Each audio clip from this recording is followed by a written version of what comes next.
Alright, Schlockmeister fans, a re-review from my previous channel. This one's a popular one. Alone in the Dark, 80s horror. Let's check it out. He wants the hat. That's Martin Landau in a restaurant, and that's a frog. I will cause distress unto men, for they have sinned.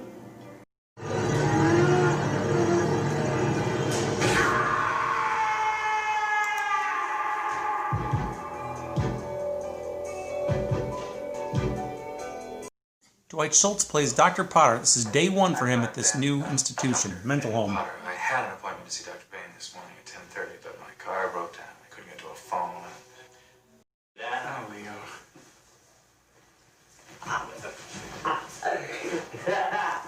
Leo's a bit unconventional. That's Jack Palance, one of the patients here. Of course, Martin Landau is another. He's on the violent ward where there's 4 special patients, including one guy who never shows his face.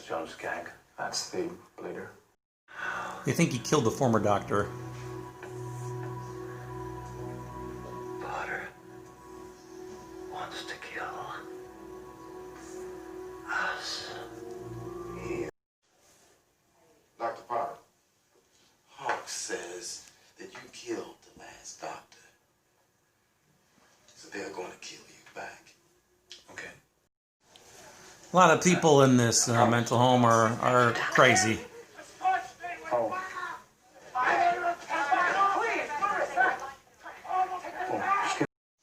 This is Tony on the left there. That's Dr. Potter's sister, and that's Dr. Potter's wife on the right. She's come to visit for a while. Wait, hold on, okay, let's take your stuff inside and I'll show you to your room. God knows. What's the bleeder? You remember in the newspaper about 3 or 4 years ago, this guy went around strangling everybody. When he did, he got a nosebleed. He's got him. He's there? Yeah, so he's got this other guy. He's like a 400-pound child. They take Dr. Potter out to see the sick fucks.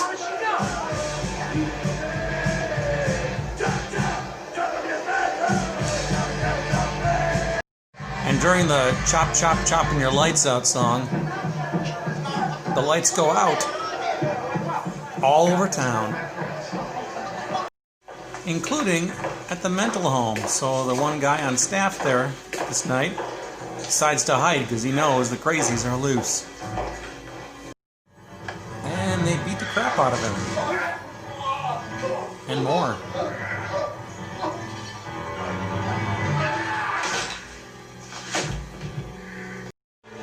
And now they're outside.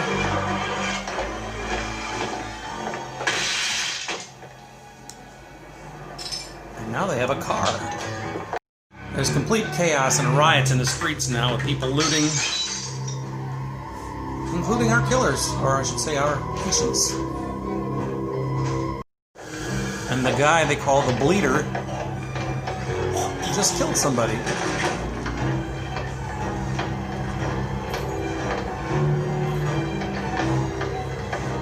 He's bleeding. Here's a charming mailman. That. I want that.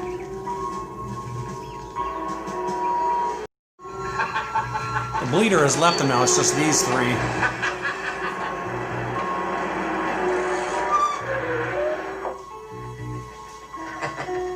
What are you, some kind of asshole?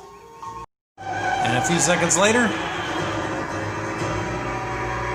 by God, Byron's gonna get his hat.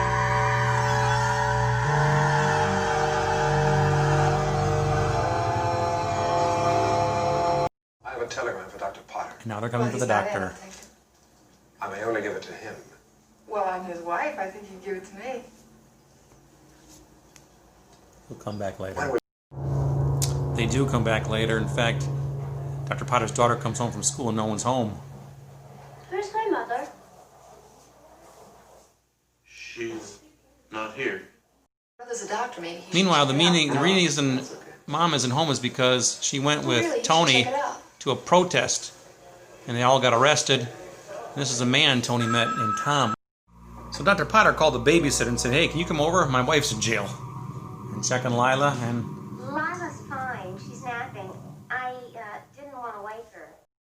so the babysitter calls her boyfriend to come over.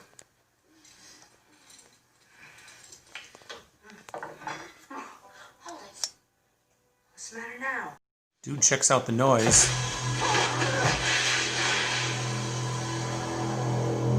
Billy? Billy?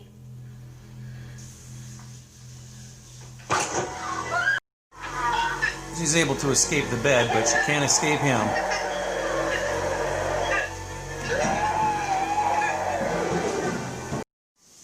They're out of jail. As you can see, he literally got busted at the demonstration. Tom's going to stay for dinner. Guess I better be going.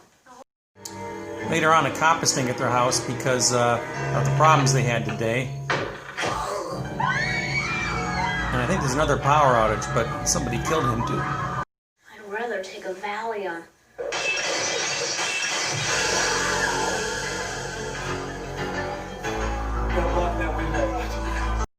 So they've locked themselves inside, then Leo shows up.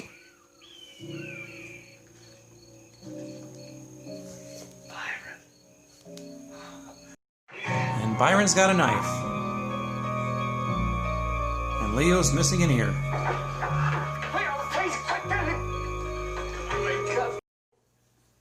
Dr. Burton is at the Winfield Hospital in Philadelphia. If you call them up, they'll tell you that he's there. Hawks is running this show.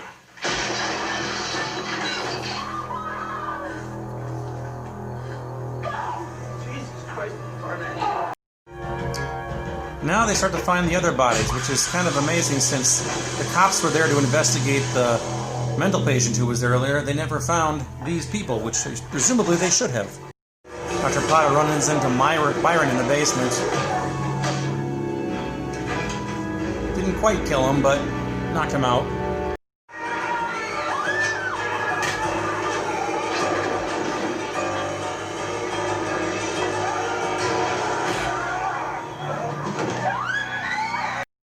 Remember the bleeder, the guy who wouldn't show his face? Well, guess who it is? It's Tom, her friend.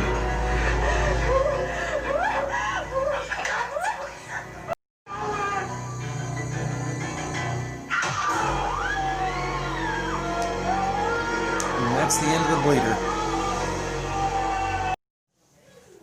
It's not just us crazy ones who kill. We all kill. Dr. Merton then appears on TV to talk about the escaped patients. So now he knows he didn't kill him. He leaves and goes to that punk club, but he has an issue with the cover charge.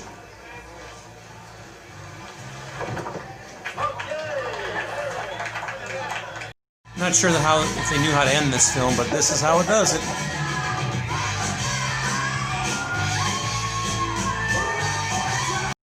Alright, let's talk about Alone in the Dark. I haven't seen this one in quite a while. This is a movie that came out in 1982. To my knowledge, it never showed up on cable in the 80s. Maybe I'm wrong, but I don't remember it showing up on any of the movie channels, back in the 82, 83, 84 time frame. I just don't think it did. Maybe I'm wrong. But anyway, I became familiar with this movie because of the movie Terror in the Aisles, which showed clips from various horror movies, including this one. And the famous scene they showed in there was the one where the three maniacs are driving around in the van, and the guy wants the hat. So they run over the mailman to get his hat. After I figured out what movie that was, I had to track it down. So anyway, it's basically a typically 80s horror movie. There's this mental institution, and there's 4 crazy guys, really crazy guys within this place on the 3rd floor. They're in the special unit because they're violent. And Donald Pleasance is their doctor. And Dwight Schultz, who was Mad Dog on the A-Team in the 80s, he is the new doctor, and he's come there to start a job.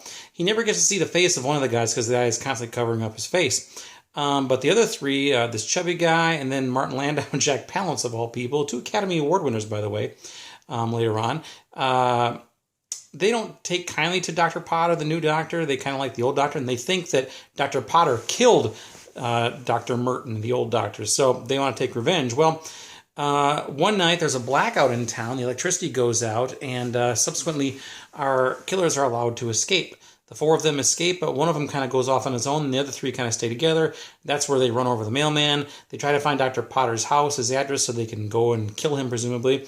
They do get there, but he isn't home. There's a side plot here where Dr. Potter's sister is in town, and she's kind of like this hippie type. She goes to protests and things, and she ends up getting arrested after protesting nuclear power, and she meets a guy there named Tom, and she brings Tom home for dinner. Well, I guess there's like another blackout or something, and but this time, everybody knows that these mental cases have escaped, and they've killed a few people, so obviously the police are looking for them. Well, they get to the house, and the whole family and Tom are locked inside. Donald Pleasance does show up at one point, and Byron, played by Martin Landau, comes out of the woods and slices his ear. And then I think we saw the doctor trying to get away in his van, but I don't think he made it. And then it turns out Tom, on the inside, his nose starts bleeding, and that's because he is the serial killer known as the Bleeder. And we didn't know this at that time. We didn't see his face in the beginning because his back was turned. He always likes to hide his face. But he starts bleeding anytime he kills somebody. He starts bleeding all over the place. So the family start attacking him. They end up knifing him and killing him. And then they end up killing Martin Landau, who got in the house. And then Jack Palance is the last one here. And he has this like bow cast. He's going to, or this bow and arrow. And he's going to shoot them. But then the TV comes on, and they see Dr. Merton on TV talking about the 3 escaped mental patients. And then he's like, look, Dr. Merton's still alive. And Jack Palance is like, okay. And then he just leaves. And the last scene in the movie is him going to this club where they were at earlier and pulling a gun on somebody, and then it kind of ends. So anyway, that's the movie. It's actually, I enjoy this movie quite a bit, actually. If you look on Metacritic, it actually is green. It has some good reviews to it. It's got some decent gore to it, a couple of brief nude scenes, and it's just all in all a typical 80s slash movie, and I liked it. I liked it quite a bit, actually. And of course, there was the band on the stage singing that Chop, Chop, Chopping Your Lights Out song. The band was called the Sick Fucks, which I think was a real group. But anyway, this is a cool movie. I think this is out of print now, this DVD, and I think it's getting quite pricey on this. There's no Blu-ray out there. It's just this lone DVD. I would imagine some new company is going to make a nice Blu-ray of this in the near future, but we'll see. But until then, I'm glad I have this because I think it's getting expensive. But I will leave a link down below if you're looking for it. Check it out. Let me know what you think about it. Alone in the Dark. Watch it. Bye.